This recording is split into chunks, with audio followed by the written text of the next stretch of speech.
Oi, turma, tudo bem? Espero que vocês estejam bem. Ai, gente, vocês não vão acreditar, eu gravei toda a minha aula de história e aí não salvou. Vocês estão vendo uma carinha aqui atrás, ó? Ai, cadê? Ó, vocês estão vendo uma carinha aqui atrás, ó? Esse daqui vocês reconhecem quem é? Esse daqui é o Juquinha. Juca! Oi, filho! Esse daqui, ó, só tem cara, né, gente, de bonzinho, mas é um bravo. Fica assistindo minha aula aqui. Bom, turma, vamos lá. Vamos começar a aula. Novamente eu vou dar aula para vocês, porque eu já gravei e não gravou. Meu computador apagou, não sei o que aconteceu. Então, vamos lá. Vamos falar hoje sobre o Brasil africano, página 140. Vamos começar a ler o texto. Em 1530, até 1530 aproximadamente, a principal atividade econômica dos portugueses no Brasil foi a extração de pau-brasil. Então, lembra que nós estudamos isso? Que eles escravizaram os índios para extrair o pau-brasil, né? Porque era a principal atividade econômica deles.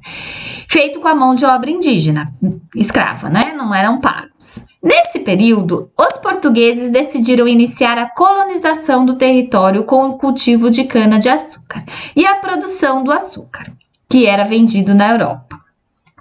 Além disso, precisavam plantar e ocupar a terra para tomar posse dela, caso contrário, outros povos europeus viriam se estabelecer aqui, como pretendiam, por exemplo, os franceses e holandeses. Então, assim, se a terra estivesse desocupada, os europeus vinham e tomavam posse. Então, eles tinham que ampliar, né, a produção deles. Eles tinham que ampliar, eles precisavam ocupar o restante da terra para que os europeus não viessem e tomassem essa terra deles. Então, eles começaram a produzir cana-de-açúcar. Só que, pessoal, vamos continuar. Como a atividade açucareira no Brasil tornou-se muito lucrativa, os colonizadores buscaram ampliar a produção.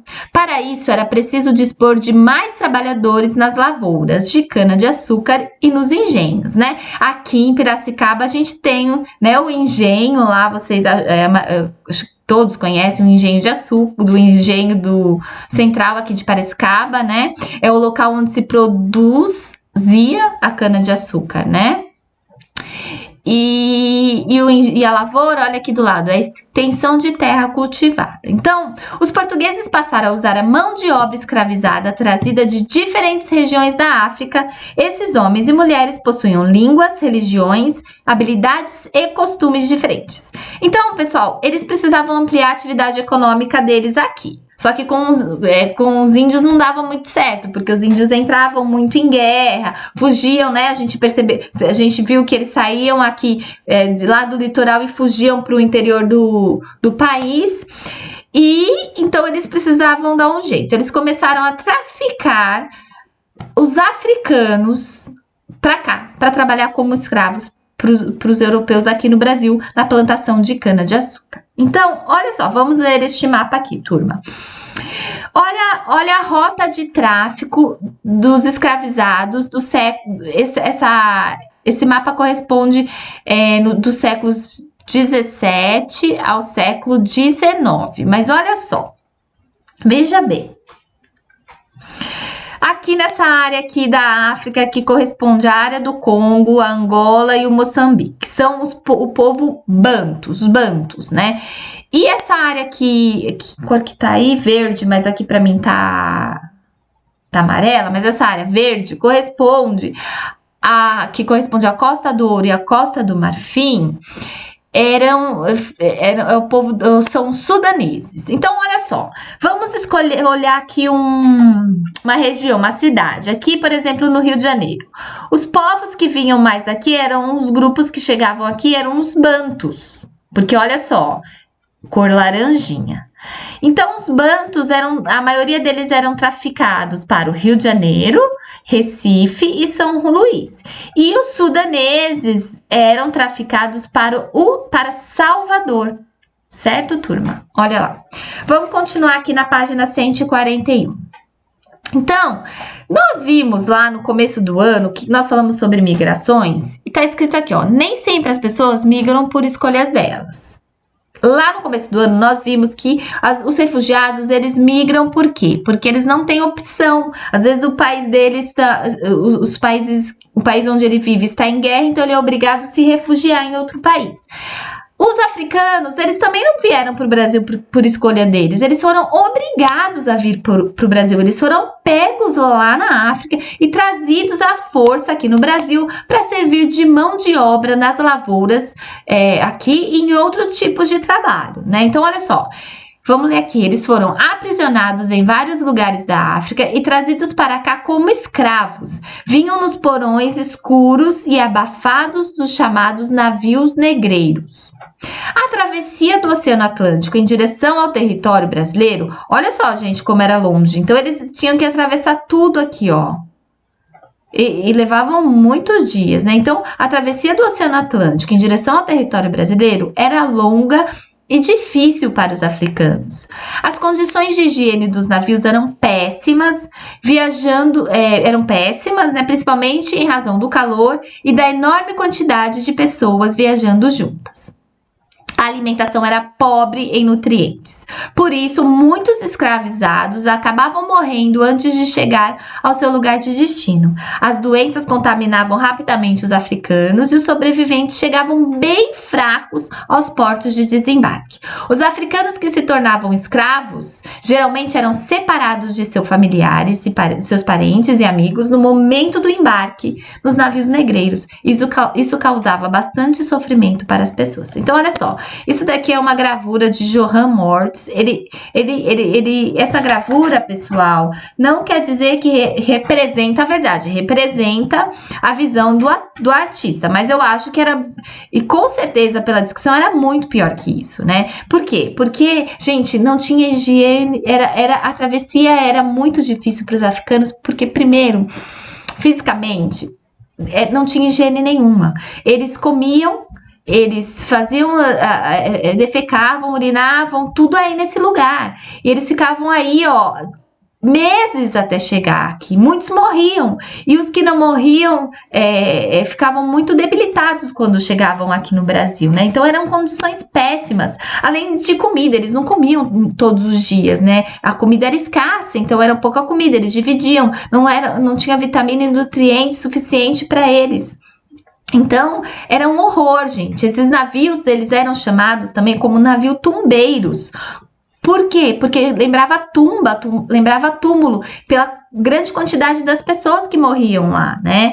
Então, e além de que eles eram separados da família, né? Então, os europeus chegavam lá, retiravam essas pessoas da família, e aí eles pegavam, assim, o pai, que tinha um porte físico bom, precisava, tirava esse pai dessa família, a mãe para trabalhar na casa lá da fazenda, tirava essa mãe dos filhos, do marido. Então essas pessoas eram separadas da sua comunidade familiar, né? Era como se tirasse você aqui, jogasse lá. Eles não sabiam para onde eles iam, eles não sabiam o que ia acontecer, mas eles só tinham a certeza de uma coisa, que eles não viriam mais a família deles, que eles não voltariam mais para a terra deles, né? Então, olha só. Ih, começou aqui. Espera só um pouquinho, gente. Vamos lá. Então, assim, olha só, vamos ler aqui. Para diminuir a dor da separação, muitos africanos acabavam criando laços de amizade dentro dos navios, com pessoas até então desconhecidas que haviam sido escravizadas. Eram pessoas que passavam a chamar umas outras de mulangos, palavra que quer dizer companheiro de viagem ou companheiro de sofrimento. Então, pessoal, eles faziam um laço muito forte entre eles. Por quê? Porque lá a gente leu que a cultura é completamente diferente, os costumes completamente diferentes, a comida é completamente diferente, o idioma é diferente, tudo diferente. Então eles tinham que se apegar, eles tinham que formar um novo laço, um laço familiar, uma família. Então eles se uniam, né? Então era muito importante essa amizade para eles, né? O valor dessa amizade era muito importante, era como se fosse a família deles, né?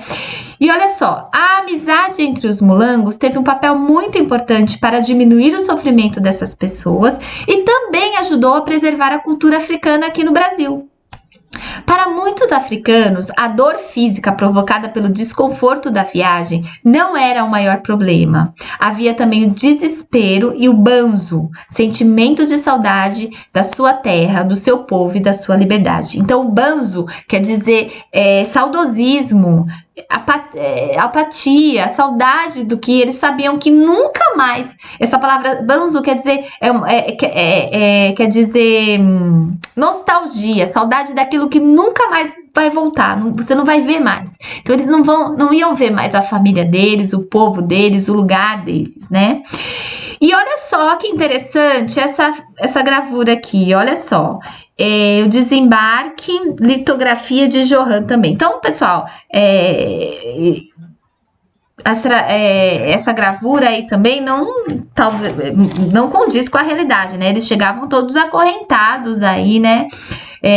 Não é um fato histórico essa gravura, não pode ser uma fonte histórica, por quê? Porque essa era a visão do artista, né? A gente acabou de ler que eles chegavam totalmente deploráveis, né? Com a higiene péssima. Então, assim, não pode ser uma fonte histórica isso aí, né?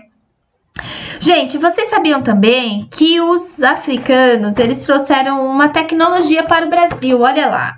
Eles não contribuíram só com a cultura brasileira, mas também com muitas tecnologias usadas na época da escravidão, que é o caso da metalurgia de ferro. Então, eles trouxeram para cá, eles ensinaram aqui, trouxeram como ferrar cavalo, a ferradura de cavalo, as armas para as guerras, como as lanças, as ferramentas para trabalhar na terra, como pá, enxada. Então, além da cultura, eles trouxeram essa tecnologia para os portugueses. Turma. E falando em cultura africana, tem um site muito legal que eu vou deixar aí disponível para vocês visitarem. Chama o Museu Afrodigital. Vou mostrar aqui para vocês, só um minutinho. Olha só, turma, então você pode navegar aí por esse museu e você consegue ver as coleções, por exemplo, coleções históricas. Então, você pode vir aqui, acervo particular, acervo público de pessoas que doaram, né, fizeram um acervo aí de pessoas famosas. Olha só, desculpa, que legal. Olha só isso aqui, vamos abrir uma aqui para vocês verem aqui, ó, as fotos. É bem interessante, ó, período de 1960 a 1930. Então, tem várias fotos, ó, esses trabalhadores em vagão do trem. Esse aqui, olha só, construção interna, nos andaimes, olha só que legal. Na usina, então assim, dá uma navegada e também tem bastante história, tem bastante que você consegue ler, tem livros, tem os períodos, dá uma navegada e é bem interessante para vocês, tá? Turma, é isso aí, olha quem tá aqui assistindo a aula, vamos ver se vocês reconhecem esse daqui, ó, peraí. Quem que é esse daqui? Quem que é esse daqui? Esse daqui é o Scooby, gente, olha só. Ele é um mal fofinho, só que o problema dele é que quando a gente agrada muito, ele faz xixi. Posso agradar muito. E o Scooby tá aqui, olha quem tá aqui, ó. Quem tá aqui tá vendo a aula da mamãe também, né? Todo mundo vê na aula da mãe. Gente, amanhã nós vamos de geografia. Um beijo!